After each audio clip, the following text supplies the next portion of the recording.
Very, very welcome. Hello, five-time world champion. Vishy. Thank you for joining us. Hi. How are you both? Wonderful. How are you? I'm doing good. Here I am in Madrid. I just got back from the hall and Wonderful. Tell us about Chennai. Tell us about the Olympiad. What all you're doing, Vishy. I know you're an ambassador for FIDE, ambassador for the chess world, but tell us what's going on in Chennai and the Olympiad. look, everyone's very excited. The state government, the central government, the federation, obviously, everyone's very excited. They're all working together. Preparations are coming along quite fast. And it's nice. It's the most pleasant part of the city along the beach road. So it should be relatively cool there. They found a very good venue and they've selected the mascot, everything going very fast because we had to do everything in a few months. And they're looking forward to the event. So how many teams are expected to descend upon India for the Olympiad? So this year it'll be 189. Whoa. And because of that, India gets to even it out with the third team. So that's nice for us as well. So we have a third team playing. Wow. And it'll make it 190. Wonderful. Record participation. Dursa had some nice questions prepped for you. Well, speaking of the Chennai Olympiad, I saw in the news a few weeks back that you were you initiated the, might have to help me out with the wording here, the flame of the Olympic carrying flame? Of the torch? Yes, thank you. Yeah, we call it the torch relay, flame, whatever. The torch relay. Olympic flame, torch relay. Yes, this was a new idea they came up with to promote the Olympiad in India. And it's a brilliant idea because the Prime Minister started it in New Delhi. And after that, it's gone to many cities. It's gone to our northernmost and highest town, Leh, in the northeast. Then it's been slowly winding its way through the country. It's going to go to 75 cities. Wow. Because it's the 75th anniversary of India's independence. So to commemorate that, it's going to go to 75 cities. And in each city, they have a very important function. There's a lot of press coverage. So it's a brilliant idea, I think, to make sure everyone in the country knows that the Olympiad is happening.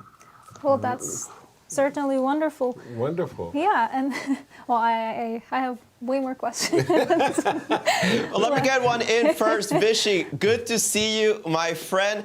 I expected you to still be on your running shoes, but I see that you have visited Madrid. Tell us, this tournament came as a shock to all of us, not just because one player ran away with it, but because we saw a lackluster performance from a few of these players. Did you expect that? You yourself came back as somebody that lost the World Championship, crushed the candidates. Did you see Nepo doing the same? Yes, but he's overdone it a bit. He's gone and done +5, which is ridiculous. And I was really shocked by Fabi. I think because Nepo Jan was keeping this pace, it put pressure on others, even who had very healthy scores. I mean, it's amazing that Fabi on +3 felt he had to take so much risk to catch Ian. Because for a couple of games, I felt he lost his objectivity and something went wrong to Fabi, and it's clearly pressure. Which couple of games were you thinking? Suffered a lot from some self-inflicted pressure. It's quite a lot of strange performances from the others. Right. Which game did you feel that Fabi lost objectivity in? Certainly the Ding one. I mean, I would normally expected him to convert that efficiently. Right. Though it was maybe slightly unexpected that it became a winning position, but then normally this should be well within Fabi's grasp. Right. His opening choice against Hikaru, I would have to agree with Hikaru that he had better options. But it's this feeling, I think Fabi was looking for something where Black would have substantial winning chances. To my mind, he chose something without a lot of winning chances. This open Rai is not really for that. But maybe he just thought an unbalanced position would be what he wants against Hikaru. So that was costly. and then with Duda as well. But it's the runaway. Once things start going wrong, then you get angry with yourself, and suddenly you have to gamble even more. But Jan made it look very, very easy. So full credit to him. There were only a few moments when he was challenged, and he came out. He got out of it quite easily. So we shouldn't take credit away from him for that. And tell us your thoughts about it. You're now involved with FIDE. You are running in the ticket. Of course, you can't tell us exactly what's going on behind the scenes, but your opinion, will Magnus actually play? And if he plays, will it be under the same circumstances? What everybody is buzzing about these days. Yes, exactly. So Magnus was here yesterday in Madrid, and he met with the president and I think also with Emil a little bit. They discussed some scenarios. So for the moment, I think he's come up with some changes he would like to see. Luckily, he tweeted about it, so I don't have to worry about whether I'm betraying some confidence. He wants a different format, something that he thinks allows one chess player to show his superiority over another chess player, quote unquote. And that's where it's at. So he's not made a final decision. He will still revisit the theme, and he's agreed to park his demands, but he's not said yes either. And that's the current status. And obviously now his opponent has a name and a face, Jan Nepo, so he'll have to be consulted as well. There's some work ahead, but let's see. And just to be clear, would both this be sides for are keeping it open. Would this be for the current World Championship cycle? These demands would be for this one or for the next cycle itself? I think it's for this one because his participation is in question this one. That's true. So he's negotiating for that. He basically feels that you need to mix it up a bit more, maybe more blitz and rapid, something like that was along the lines of what he suggested. So we'll get to that. If I'm in office in August, then I'll also deal with it. But I'll park that. I'll hold that thought till then. Hashtag vote for Anand. If I'm in office, very nice. Spoken like a politician, a gifted politician. Very, very nice. And I learned from the best, yes. But for you, Vishy, you have represented India your entire life. I remember playing against you, in fact, in, I think it was Dubai in 1986. So you have been leading the Indian team for some decades. Nostalgic feelings about not playing for India this go around, especially the Olympics being hosted in India? Not too much, because I will be there the whole time and I get to hang out with everyone and I don't have to prepare for my games. So not too bad. And by the way, this decision I made earlier, it's part of a plan. I'm not playing the World Cup anymore. I'm not playing the Grand Swiss anymore. I'm not playing the Grand Prix anymore. I'm not playing the Olympiads anymore. I'm playing much less. And so clearly my career is kind of transitioning. Okay. And this was part of that. And I didn't feel like changing my mind just because unexpectedly the event came to India. But look, I'm every bit of the fan I was, and I will be there all around and try to enjoy the Olympiad from the other side. Wonderful. Sorry, now that we've got you here, it would be wrong of us not to exploit you and turn you into a chess commentator. I'm looking at the game of Richie Rapport versus Timur, and very unexpectedly for us, the game has continued with a pawn sacrifice, g5, followed by a piece sacrifice, knight takes g5. And you're just knee-jerk reactions to this sacrifice. You think it's good? My knee-jerk reaction is that it's just wrong. Of course. Isn't bishop takes c4 and h5 just great for black? Right. Seems like it. I mean, what mean, else am I going to do Just to other than completely rule out any nonsense, I didn't take on g5 first, because maybe you'll play rook takes g7 or rook g1 first. right? And this, look, my first impression is this is wrong. Maybe as I look at it, I'll see that white has this plan with rook a g1 and then queen h3, maybe rook h5. So there are options. But I would guess that black is now also able to bring quite a few pieces to defend. Right. Well, actually, I would like to start with queen f6 instead of bishop f8. Yep. Queen f6. Because after I play rook e7, I don't want the queen to be shut on the other side. Okay. And if I go rook e7, rook f8, how bad can this be? You're getting a lot of defenders over, Yes. right? So white still has queen h3 and rook h5 maybe, right. but I would assume that I can play knight f8 and g6, or maybe rook f8 threatening queen f3 check. So there are quite a few options for me. I mean, I'm spitballing, but I could easily get into more specific lines. But my first reaction is I don't believe this. Exactly. Me either. I was like, what the heck has Richard miscalculated? But you've always been super fast at seeing the tactics. So I thought, I took the lazy man's commentator approach. I got Vishy. I'm gonna ask him to calculate the complications. I'm gonna sit back and applaud.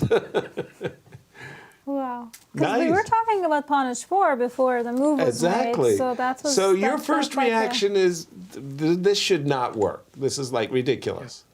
Yeah, and we will see if that's the case. Dorsa, Alejandro. More questions? Well, we have him here. I mean, come on, with the Nepo game. The Nepo game is so fun, so cool right now. Send him to that one. Okay. Put a camera on me. We got Vishy Anand to calculate this crazy position. Whoa. Yasser, if you could bring that game on your board. I do have it on our board, and we left it around these parts with queen takes b2. So far, the players have played like Engine's top choices up until this moment. I think Vishy Alejandro was saying rook to d1. Without hg6, just...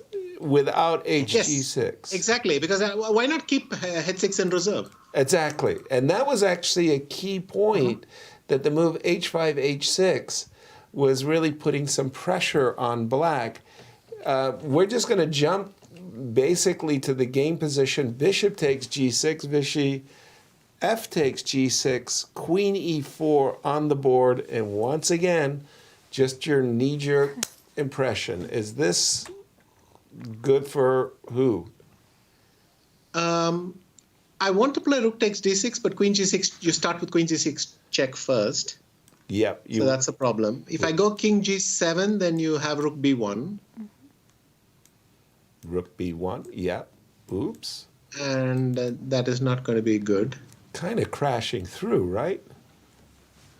Well, hang on a second. So king g7, rook b1. Let me go bishop d5. Wow. Cool. But I even have rook takes b2 and knight takes e4. So What's the body count, though? Oh, well, maybe good for... now we are about equal, but... Yeah, maybe good for white, actually. Yeah. A slight edge. Yes, rook b6, rook c2. Maybe it's equal for black. I don't know. Okay. But if you don't have bishop d5, then you're lost. So that's a problem. But yeah, bishop g6 and queen e4 was clever. In fact, I was checking this at a few moves ago. At the point when he went queen takes b2, or right before that, we were trying to find scenarios. And bishop g6 and queen e4 we didn't examine. We kept trying to make h6 work with something or the other, or bishop a4, e8. And we were not really managing to get this work. But bishop g6 and queen e4, very decent try. And what should black play? Yeah, I was thinking bishop f7, perhaps?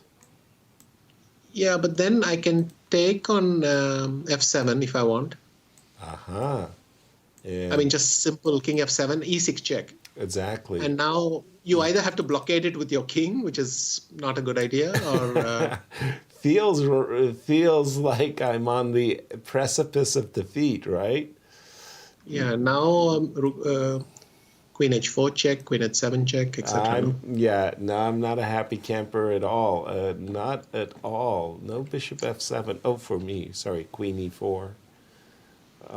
Yeah, bishop f7. Also, knight f7 and rook b1 might be still unpleasant. Exactly. Well, the desirable bishop f5 unfortunately takes, and queen d5 check spears the bishop. If not anything worse, you're definitely not happy there. This looks So maybe frightening. all we have left is this king g7 and bishop d5. I don't know. Yeah, this could be very, very frightening, actually.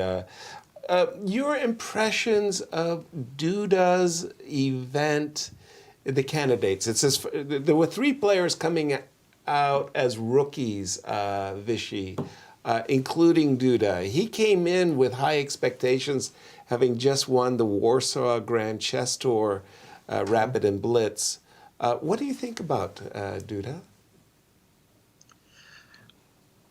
I think Duda and Firuzha felt a lot of pressure, mainly from themselves. I think they really wanted to do well. They were very motivated. But sometimes in the candidates, you also have to see what happens after the first few rounds, what situation turns up. Especially Firuzha, I think, had this mix of just feeling that he could take a lot of liberties. And things will work out if he just went by willpower or something. It doesn't work like that. He got punished multiple times. And then it feeds on itself. His form dropped. And, once it starts to go wrong, as we both know, you find ways of making life difficult for yourself. Rapport for me is harder to say. He never got going, but I don't even know if I really considered him one of the favorites. He's unpredictable, so in both ends, he can have a very good tournament or a very bad one. Fabi, for me, was a bigger surprise because when he was going to +3, you felt he's very much in shape. But what do you do against someone who's +4? And then you feel you have to take these extra risks. But yes, a lot of people playing there for the first time. And Alejandro, any more questions for our illustrious guest? You gave us a lot of, I'm doing politics here, I'm in Madrid, but Vishy, people miss seeing you play. You mentioned you're playing less, but what are you playing this year? What are your fans looking forward to? Well, right after this tournament, I'm traveling to Leon. So in fact, day after, I'm going to Leon, and I'm going to play a tournament there. That's myself, the Magistral de Leon. It's myself, Gelfand, Esipenko, and Jaime Santos Latasa. And after that, I will visit Biel. And I won't be playing, but I'll visit Biel. And then go on to Dortmund, where I go for my annual no-castling tournament. No castling And tournament. then I expect to play something later this year, but not yet announced. So on. How is it, Vishy, for you when you have an old rival like Boris Gelfand, and you see one another and you go, I remember when you were a young boy, when did we first play? That was a great World Championship match that you played with Boris, and I especially remember your quote, I won because I won. Yes. Well, Boris's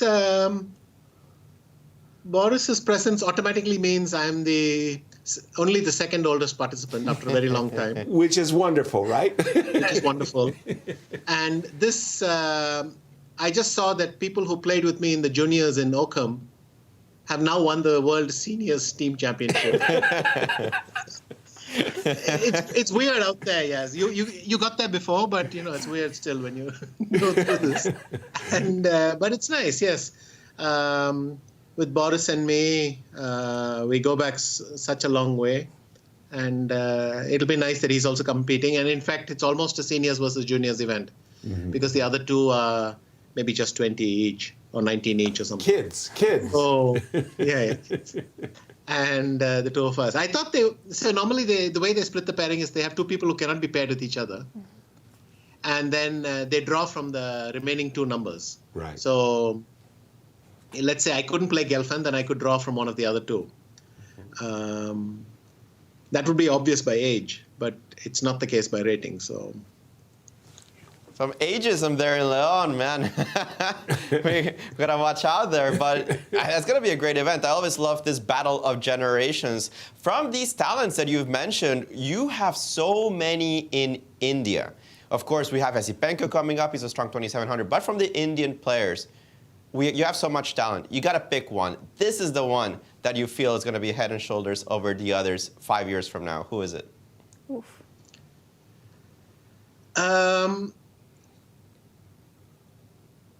I want to say two names, but you're really putting me on a spot. Okay, I'll go with Pragnananda. What about the women? Women, Vaishali is doing very well right now. And then I think we have a slight gap amongst the juniors. So we need to work a bit harder to have some top talents there. There are two girls. There's girl Divya Deshmukh and Vantika Agarwal. Both still juniors, but some hope, some talent there. And but I think our bench is much stronger on the male side in juniors. There, I can easily give you 6 names who are very, very strong. We have now 2 of them are in the top 50, and Pragnananda is just a little bit behind. So there's quite a few of them who are just very strong and very competitive. But in the girls, yeah, we still have to work a bit. All right. Vishy, we all, on behalf of the whole panel, we really want to thank you for taking time out of your day to join us. It was really great pleasure.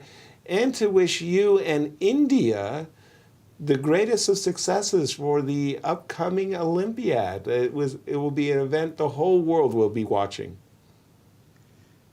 Thank you, Yas. Of course, worth knowing that the dream team is from the US again. Right? The dream team. Yeah. Yeah, 30 years later, and you guys have a dream team again. It's just in chess this time. So, but,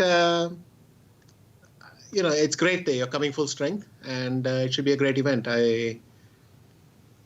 Can I push you a little bit to come and visit? But you can ask me anything. It was funny that you should say that because our friend Eric Hansen, he's with the Canadian team. He said, come on, Chennai is going to be great. It's going to be great. But I, for one, seriously, I have never visited India. And it's a great excuse for anybody who loves chess to go to India and see all the great players. And I know your being there and your welcoming presence will inspire many, many to visit. I'll take you to some nice places. I'll throw that one in. Thank you, Vishy. Ali, are you coming? Yes, I am going to be the coach for the Olympic team for the women, so I'll definitely see you there. Hey, fantastic. Good. All right. Thank you again, Vishy. Always a pleasure. Yeah, thanks. Cheers. Bye. Wow.